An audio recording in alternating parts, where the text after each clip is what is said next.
Maka konsep jangkar ada raja sebab akibat itu adalah dalam tanda petik jembatan keledai yang sangat fundamental untuk kita pegang. Saya nggak mau berdebat bahwa itu benar atau salah ya, tapi bahwa itu berguna ya. Jadi sesungguhnya hidup itu seperti jalannya bola di lapangan. Kita bisa sebagai striker menyusun macam-macam, tapi tetap tergantung kepada jalannya bola tadi itu. Pentingnya kita punya tujuan adalah mengkonsolidasi informasi agar efektif menuju ke sana.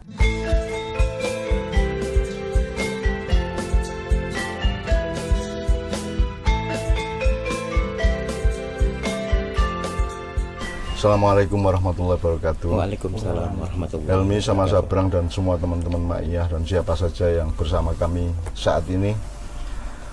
Tahun 80-an saya pernah bikin repertoar atau naskah drama yang berjudul Geger Wong Ngoyak Macan, dan salah satu pemain atau pelakon di dalam drama itu namanya Tumenggung Bambang Murbaut. Tumenggung Bambang Murbaut. Jadi itu satu satuan nilai, satu kesadaran, satu tokoh yang mewakili bahwa hidup itu harus ada perjodohan dan rangkaian fungsi antara mur dengan baut. Jadi mur tidak berguna kalau tidak ada bautnya, bautnya juga akan mengacaukan keadaan kalau tidak ada murnya. Itu mungkin kalau kita analogikan bisa, ya laki-laki apa gunanya kalau nggak ada perempuan, demikian juga sebaliknya. Mungkin sampai ke tingkat rakyat harus ada pengurusnya atau pemerintahnya dan seterusnya, atau apapun saja. Jadi semua itu kan perjodohan, dan hidup itu semua itu perjodohan. Nah, dari Murbaut itu kita akan bertanya kepada penyanyi pelantun keindahan ini, pencetus digital etnologi, keindahan ilmu ya, bahwa sekarang kita berpikir mur dan baut dalam konteks yang sebelumnya kita sudah bicarakan, yaitu tentang digital etnologi. Tapi bautnya adalah Indonesia. Jadi murnya ini bisa berlagu di seluruh dunia, tapi kita bautin dengan konteks Indonesia. Nah, tetapi kan mur baut ini kan juga tergantung, ada fakta, ada ilmu. Ada fakta tanpa ilmu atau pemahaman sampai ke tingkat ilmu kan juga tidak menjadi fakta. Dan juga ilmu itu kalau tidak ada yang difaktai, tidak ada yang diilmui kan juga tidak menjadi apa-apa dalam kehidupan. Oleh karena itu seluruh tema Sabrang mengenai mur baut atau mengenai misalnya gini, kalau simbolik itu kita namakan Indonesia, apa yang mau disimbolikan dalam konteks Indonesia ini, Brang? Apa yang harus dirubah di Indonesia sehingga dibutuhkan simbolik dan seterusnya? Mungkin kita cari mur, kita cari baut, sebab akibat. Jadi kalau tidak salah, Sabrang, saya pernah dengar dia mentadaburi Al-Fatihah, Maliki Yaumiddin itu, nanti dia tolong jelaskan. Yaumiddin itu kan ada terjemahan ini hari agama, hari pembalasan, hari kejadian, hari kebangkitan. Tapi kan pasti itu semua kan alurnya sebab akibat. Jadi Allah yang maha sebab akibat. Jadi pembalasan kan atas sesuatu hal yang pembalasan kan akibat dari suatu sebab. Nah, sekarang sebab akibat pada konteks Indonesia itu menurut Sabrang dalam cara berpikir simbolik bagaimana? Apa yang harus disimbolikan di dalam konteks society Indonesia sebagai masyarakat atau negara atau apapun? Oke, sepemahaman saya begini, kalau peradaban sudah hidup cukup panjang, pasti dia punya metodologi interaksi di antara manusianya, sehingga terjadi terjadi kestabilan society sehingga umurnya panjang. Nah, jenis hubungan antar manusia ini kan macam-macam. Ada kepercayaan, ada suka, ada kemanfaatan, ada bermacam-macam hubungan antar satu manusia dengan manusia yang lain. Pada dunia digital, kita masuk pada sebuah, katakanlah, dunia simbolik yang baru nih. dunia simbolisme yang baru, karena semua kemudian didigitalkan, bisa punya representasi baru di dunia yang baru juga. Nah, ini perlu ada transformasi juga, ekspresi yang harus berpindah juga ke dunia digital. Kan ekspresi yang terjadi di dunia sehari-hari itu terpindah ke dunia digital juga, dia punya transformasinya di situ. Nah, sekarang yang paling dominan tertransformasi adalah dunia suka tidak suka, dunia selera, like. Karena itu kemudian menjadi tangible, bisa dilihat poinnya seberapa nih. Kamu dapat like 1000, kamu dapat like 50, kamu dapat like 2, dan seterusnya. Itu jadi bisa dilihat secara tangible, secara jelas kamu mendapatkan suka berapa. Yang tadinya suka dan nggak suka, itu lingkupnya masih agak abstrak dan sehari-hari. Sekarang jadi global dan tangible, jumlahnya berapa. Nah, sebuah parameter yang berlaku pada sebuah society pasti menghasilkan akibat nih, karena dia adalah sebuah sebab nih.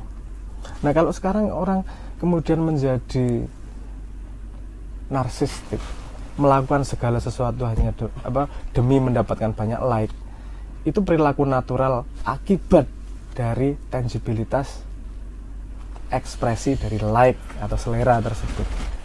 Nah, dalam kehidupan sehari-hari manusia yang umurnya sudah segitu panjang, yang berlaku bukan hanya like loh. Ada trust, ada terima kasih. Bahkan menurut saya terima kasih itu sangat fundamental di Indonesia.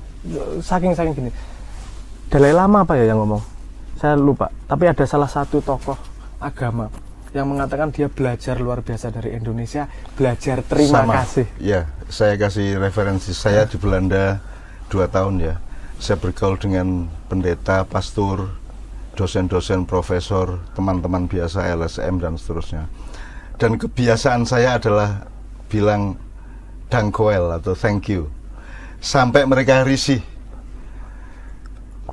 Kenapa sih kamu bilang terima kasih terus padahal kami tidak berbuat apa-apa untuk kamu dan bangsamu. Jadi kata terima kasih itu untuk bangsa Indonesia betul-betul sudah menjadi sudah menjadi naluri sehari-hari. Jadi benar kata Sabrang bahwa Dalai Lama belajar kepada Indonesia nomor 1 adalah tradisi berterima kasih itu. Kalau nggak salah Dalai Lama ya, saya persisnya lupa, itu memang dari Buddha kalau nggak salah, dari pemimpin agama Buddha. Kalau nggak salah Dalai Lama yang ngomong, saya belajar terima kasih dengan terminologi terima kasih, memang dengan konsep itu. Dan saya merasa ini kan terima kasih itu biasanya kan interaksinya dengan sebuah manfaat. Dia mendapat manfaat sehingga mengatakan terima kasih.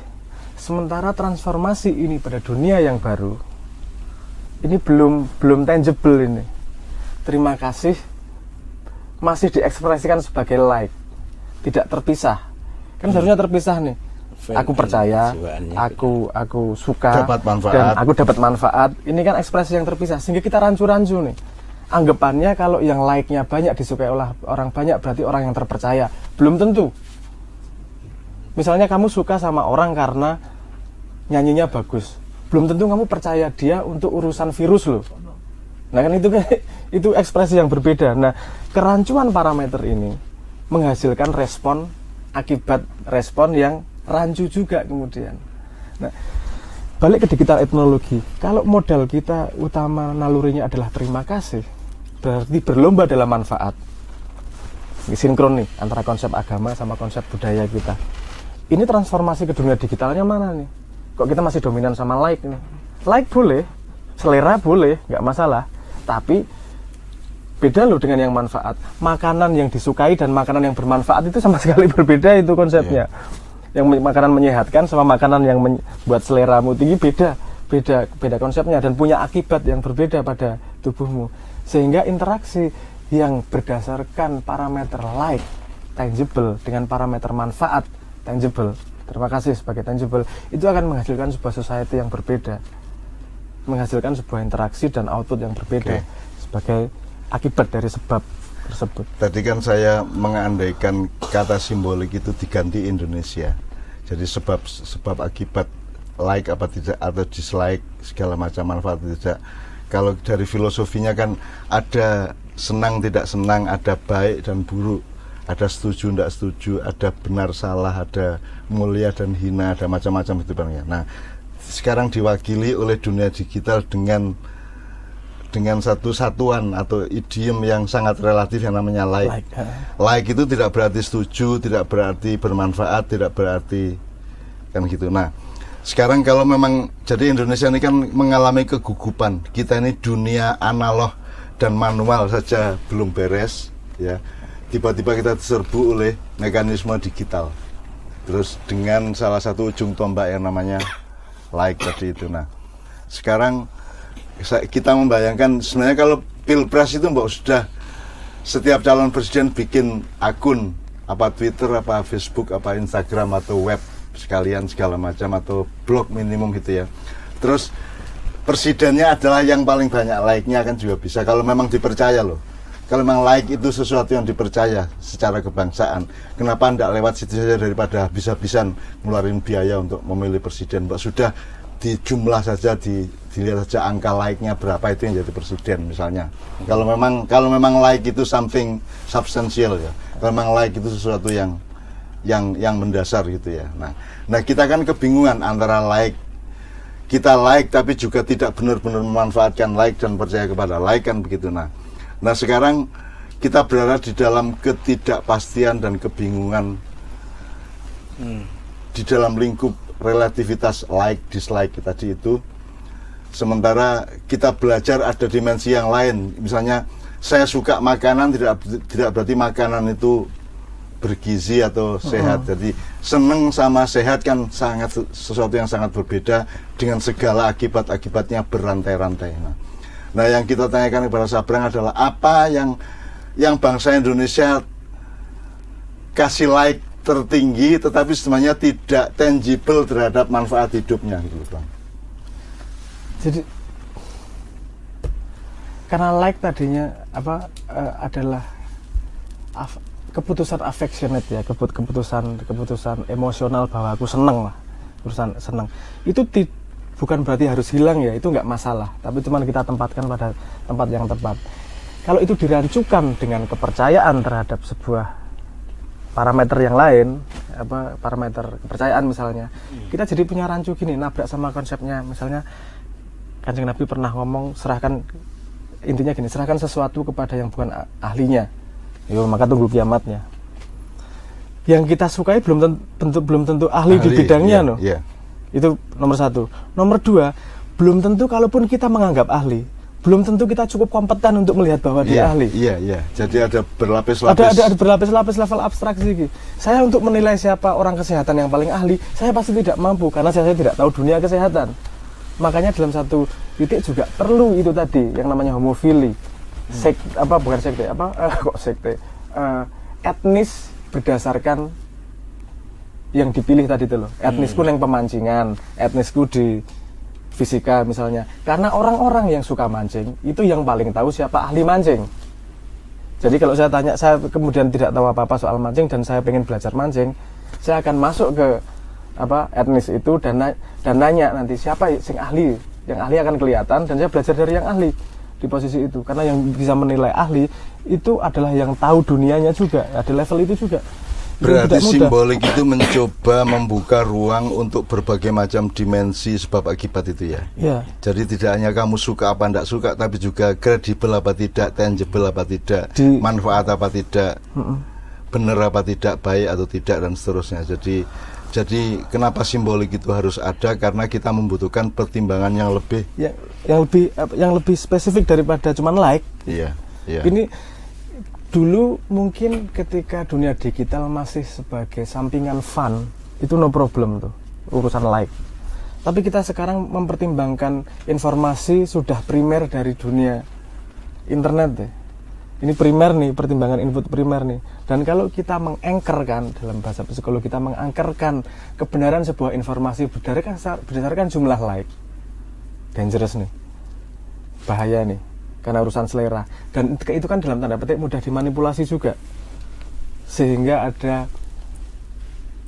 saya pernah nonton, pernah baca, sebutannya dia menyebut dirinya sebagai like factory.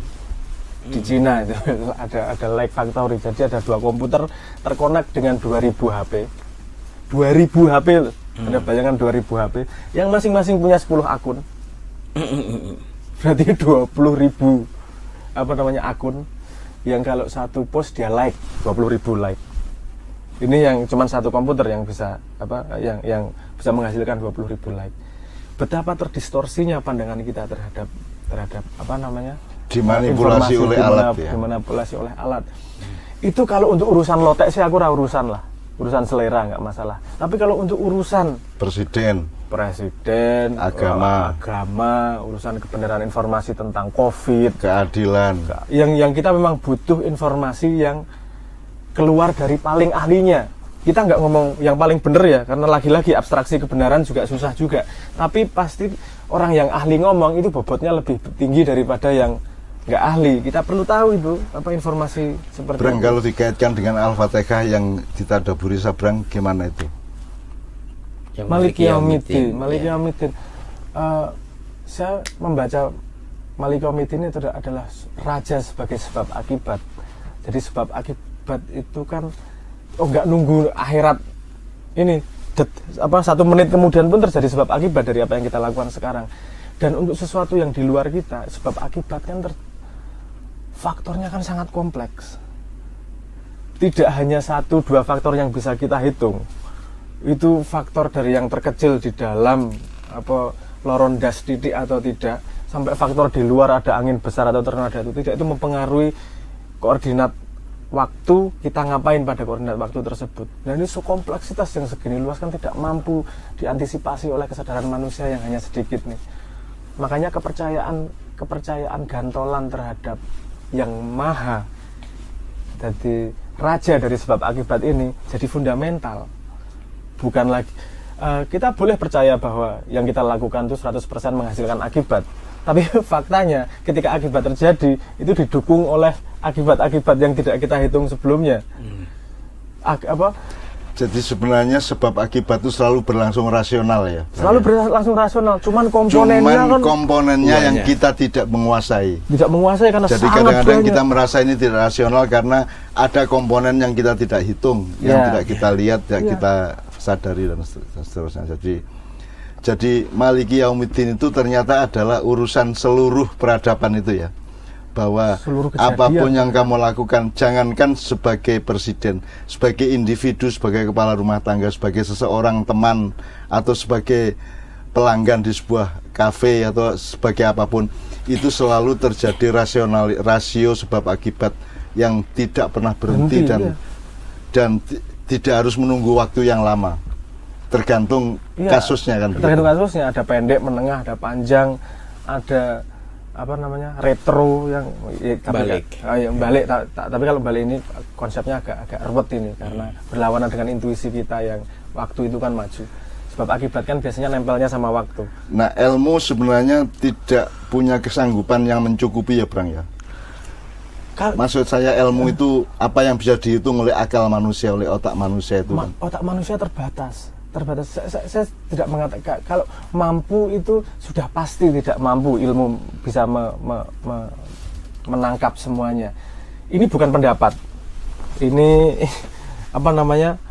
fakta yang dikeluarkan oleh, misalnya paling gampang dilihatlah fakta yang dikeluarkan oleh fisika. Kalau dari ilmu fisika sendiri, dari sejak Big Bang pertama sampai sekarang itu kan universe expanding nih, dunia expand seperti ini. Dan expand itu kita kan adalah salah satu bagian nih. Kan bisa kita hitung nih. Expandnya nih berapa lama waktunya? Misalnya 3 miliar tahun, misalnya gitu ya. Terus kemudian kita bisa ngitung karena kita melihat dengan cahaya. Selama 3 miliar tahun, cahaya itu bisa berjalan berapa lama? Efeknya adalah begini. Ketika dunia nyebar seperti ini, kita di sini nih, yang bisa kita lihat itu cuma segini. Itu bukan karena limitasi teknologi, itu karena memang cahaya dalam waktu sepanjang ini cuman bisa travel segini nih. Jadi memang ada limitasi yang bisa kita lihat, bukan dari teknologinya ya. Memang alamnya sudah menyediakan limit kepada kita. Itu yang paling paling eksplisit. di hal yang lain kita juga punya luar biasa limitasi. Otak kita yang secara sadar kita pakai kan paling juga cuma berapa persen, lainnya kita pakai bawah sadar. Nah, jadi manusia punya limitasi untuk membawa seberapa informasi dalam kepalanya yang disadari, itu belum koneksinya antar informasi tersebut, belum komprehensinya. Kita tahu koneksi, belum tentu kita tahu komprehensi seberapa nih dari koneksi yang kita pahami. Nah, limitasi itu membuat kita tidak bisa lari bahwa ada hal di luar kita yang tidak kita pahami, dan mungkin lebih banyak yang tidak kita pahami daripada yang kita pahami. Maka konsep jangkar ada raja sebab akibat itu adalah dalam tanda petik jembatan keledai yang sangat fundamental untuk kita pegang. Saya nggak mau berdebat bahwa itu benar atau salah ya, tapi bahwa itu berguna ya, bahwa itu bermanfaat untuk kita ya. Karena kalau kamu merasa kamu punya kontrol penuh terhadap sebab akibat dan terjadi tidak sesuai dengan yang kau inginkan, uriplah stres di sini. Aku ini hasilnya gini, ini hasilnya gini. Nomor satu untuk menghindari stres itu menyadari bahwa ternyata ada raja sebab akibat yang kita cuman penduduknya ini. Iya. Sehingga kita tidak perlu stres terhadap. Kalau ekstrimnya kita hanya wayangnya gitu ya. Ya gampangnya gitu. Itu jangan, maksud saya perdebatannya kan selalu itu benar apa salah sih sebenarnya, benar atau salah sih. Loh, itu pada area yang kamu tidak mungkin pahami juga. Lihat utilitariannya aja, lihat fungsinya, itu berfungsi untuk mengurangi stres uripmu gitu. Kalau kamu pengen stres ya wis monggo teruskan cara mencari kebenaran yang tidak akan sampai ujungnya. Tapi kalau itu bisa berguna buatmu sekarang, kenapa nggak kamu pakai? Ya, ini cara berpikir utilitarian aja. Ya, maka kita ingat dari kesimpulan yang saya berangkan, saya ingat dua kata ya dari agama ya, sujud dan tawakal. Dengan sangat sedikitnya kemungkinan untuk tahu, untuk menghitung, yang Sabrang bilang itu datanya saja kita tidak bisa menghitung, apalagi koneksi antar data, apalagi komprehensi antar seluruh data itu berarti kan kita itu sangat miskin. Makanya dalam agama kita diajarkan al-fakir indallah, kita itu sangat miskin di hadapan Allah. Terus aplikasi miskin kita di hadapan Allah adalah sujud. Jadi sujud itu saya kira menurut saya merupakan bentuk atau wujud dari kesadaran diri yang tertinggi, Bram. Maka kita sujud. Saya takutnya ada ini biasanya dalam kepercayaan sujud tawakal, terus ada jebakannya terus kemudian dia tidak berusaha mengembangkan diri. Wong anyway nggak akan sampai kok. Ya udahlah gini-gini aja. Itu menurut saya jebakan yang sebenarnya selama Kanjeng Nabi sudah dikasih antisipasinya nih. Kalau kamu nggak lebih baik daripada hari kemarin, yo nggak baik kamu harus lebih baik daripada hari kemarin. Berarti kan kita nggak boleh pasrah dalam tanda petik. Jadi berjuang adalah berjuang. Berjuang adalah berjuang. Berjuang adalah berjuang. Ya, belajar adalah belajar. Tidak berarti belajar meskipun perlu ada target, meskipun ada imajinasi atau cita-cita terhadap pencapaian, tapi sebenarnya yang nomor satu kan bukan pencapaiannya. Nomor satu adalah main sepak bola, ya sudah tandang, ya sudah kita oper, kita lari, kita suluran, harus menuju gol itu. Gitu loh. Kita bisa ngegulin apa tidak tetap kita tidak tahu, tetapi kita tetap kerja keras di lapangan sepak bola kan begitu. Nah jadi demikian juga kalau kita kembalikan kepada simbolik dan Indonesia. Jadi Indonesia ini kan juga penuh ketidakberdayaan, penuh ketidaktahuan, penuh kelemahan ya, Bro. Iya. Tapi kan di semua koordinat dari spreading outnya alam semesta ini kan tetap di titik manapun kita tetap bekerja keras, tetap berjuang terus, kita tetap bikin tayangan, kita tetap narasi, kita tetap tetap analisis, tetap bersujud, tetap segala macam. Jadi kita tidak akan pernah berhenti. Meskipun kita tidak bisa, seorang pemain sepak bola Messi pun bisa kalah 8-2. Padahal Messi ya. Messi aja tidak tahu bahwa dia akan kalah 8-2 melawan Bayern Munchen itu gitu. Apalagi kita yang sama sekali bukan Messi, level kita jauh di bawahnya. Jadi itu tidak membuat kita tidak bermain sepak bola. Kita tetap kerja keras, giring sebisa-bisanya, kerjasama oper sebisa-bisanya sesuatu. Jadi karena kita hidup di dalam ranah sebab akibat tadi. Maka kalau ngomong ideologi yang utama adalah bagaimana kita selalu menciptakan sebab agar akibatnya bisa kita handle, bisa kita tangani dan menggembirakan. Kita kan kira gitu. Pentingnya punya target itu, ini di backup oleh penelitian biologi juga. Manusia itu harus punya horizon nih, tujuannya ke sana. Karena gini, ketika kita hidup gini, kan sangat banyak yang terjadi di sekitar kita, yang kita lihat, kita dengar dan seterusnya. Dan kita tidak bisa menangkap itu semua. Kita harus punya skala prioritas terhadap realita nih. Bagaimana mengkonsolidasi skala prioritas tersebut? Itu dengan target, dengan tujuan. Oh, saya mau goal nih. Jadi ketika dia ngomong goal, saya mau menggolkan dalam sepak bola itu tadi, informasi, suara suara penggemar, suara supporter, penonton, itu nggak masuk dalam pertimbangan dia. Nggak peduli, itu di screen out sama dia. Nggak penting itu informasinya. Karena yang harus kulihat adalah bolanya, pemainnya, dan seterusnya. Itu jadi pentingnya kita punya tujuan adalah mengkonsolidasi informasi agar efektif menuju ke sana, karena terlalu banyak informasi. Kalau kita tidak punya tujuan, kita nggak akan punya prioritas informasi mana yang kita pegang nih. Jadi oke, kita sudah punya tujuan itu, tapi jebakannya kita jangan menempelkan harga diri pada tujuannya. Karena yang berharga adalah perjalanan menuju tujuan tersebut. Usaha kita menuju tujuan. Bisa jadi nanti kita sampai tujuan tidak seperti yang kita bayangkan. Dalam kesenian disebut yang penting itu prosesnya, bukan hasilnya. Artinya kalau penjelasan Sabrang kan, kita jangan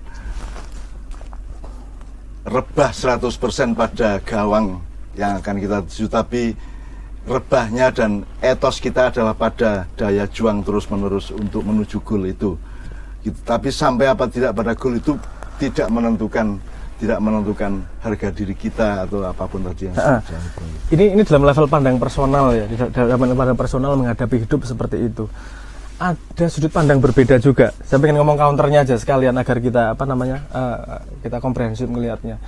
Kalau dalam sebuah organisasi, dalam sebuah kelompok yang punya tujuan itu tadi, kelompok harus punya tujuan jelas tuh mau ngapain. Misalnya ya ormas tujuannya menjaga nilai, kalau menurut saya seperti itu. Politik ya menjaga ideologi, kalau bisnis tujuannya yang mencari laba. Itu target dari sebuah kumpulan orang.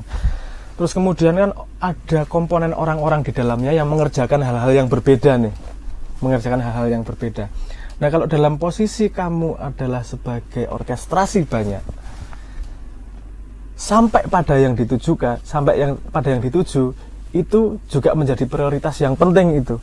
Karena sampai pada dituju itu efeknya berlaku pada kelompok.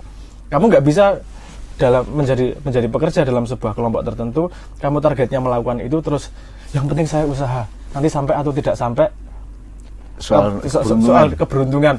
Itu kalau dalam kamu bekerja bersama orang, itu nggak bisa cara berpikir seperti itu.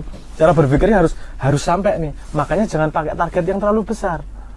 Kamu target yang memang kamu kuasai. Kalau dalam sebuah kelompok nih, kalau kamu bekerja komunal dalam sebuah kelompok, kamu punya target yang memang kamu tahu betul kamu bisa melakukan. Tapi kalau dalam hidup pribadi, justru kebalikannya. Aku melakukan yang aku belum bisa lakukan, mencari nih. Karena itu potensi mengembangkan dirinya sehingga kapabilitasmu semakin besar. Karena sepemahaman saya yang bisa efektif dilakukan orang itu paling 10-15% dari pengetahuan yang dia miliki. Dia punya pengetahuan 100 yang benar-benar dia bisa lakukan, paling 10-15% dari pengetahuan tersebut. Kita menggambarkan hidup itu kayak jalannya bola. Jadi seorang back, gelandang atau striker atau kiper itu bisa menyusun strategi pemetaan dinamis terhadap permainan sepak bola, oper sana, oper sini, lambung, teleser, atau tendangan pisang, atau suatu saat penalti atau tendangan pojok. Itu semua bisa dihitung. Tetapi kalau Anda bawa video ke lapangan, terus yang Anda video itu jalannya bola. Selama ini kan yang Anda itu jalannya bola, Anda tidak akan pernah bisa merancang kemana bola berjalan, berapa persen. Wong sekarang sudut berapa derajat gitu aja menjadi gol atau tidak gol kok. Iya. Jadi sesungguhnya hidup itu seperti jalannya bola di lapangan. Kita bisa sebagai striker menyusun macam-macam, tapi tetap tergantung kepada yang di lapangan. Jalannya bola tadi itu. Nah, hidup kita, nasib kita sebenarnya kan seperti itu. Tapi saya pernah mengatakan, ketika kita berada dalam teamwork, sebuah kesebelasan, maka kita harus saling dukung mendukung untuk terus apa namanya mencapai targetnya. Mencapai target yang memiliki determinasi terhadap goal itu kan gitu. Beda dengan kalau kita bermain sendirian kan gitu, atau kepada hidup kita sendiri kan gitu. Jadi menurut saya itu adalah tadabur sabrang kepada Maliki Yaumiddin ya, yang kita sendiri, saya orang tua juga tidak pernah membayangkan bahwa ternyata Maliki Yaumiddin itu adalah satu semesta kompleksitas dari sebab akibat yang luar biasa, tidak terjangkau oleh kecilnya otak manusia dan sesaatnya kesadaran manusia untuk mengkomprehensi seluruhnya itu. Oleh karena itu kita kembali ke sujud dan tawakal. Maka kita disuruh sujud sehari sampai 17 kali, entah berapa kali pun, sebenarnya adalah agar supaya kita terus-menerus ingat bahwa kamu itu tidak mampu, kamu itu bodoh, kamu itu tidak bisa menguasai banyak hal. Kamu itu bersujud, kamu letakkan keningmu di tanah, kan begitulah. Nah, tawakal adalah, tapi kamu jangan putus asa, karena yang kamu tidak tahu kamu bisa mewakilkan kepada yang maha sebab akibat tadi itu. Makanya kan kita juga sering mendapat keberuntungan. Wong saya begini kok akibatnya bisa begitu. Atau sebaliknya, saya sudah kayak gini kok akibatnya cuman kayak gitu kan gitu. Nah itu kan dua hal yang kita alami sehari-hari, sehingga ternyata betul-betul hudan linnas atau petunjuk kepada manusia itu sedemikian detail, lembut, tapi juga luas sekaligus dari Allah Subhanahu wa taala. Kita terima kasih kepada Sabrang yang telah menjelaskan mengenai Maharaja sebab akibat. Mudah-mudahan bermanfaat untuk semua, dan kita tidak bisa menentukan ini akan gol apa tidak. Wong Messi saja kemasukan 8 gol kan gitu. Sementara kesebelasannya bisa memasukkan 2 gol gitu ya. Assalamualaikum warahmatullahi wabarakatuh.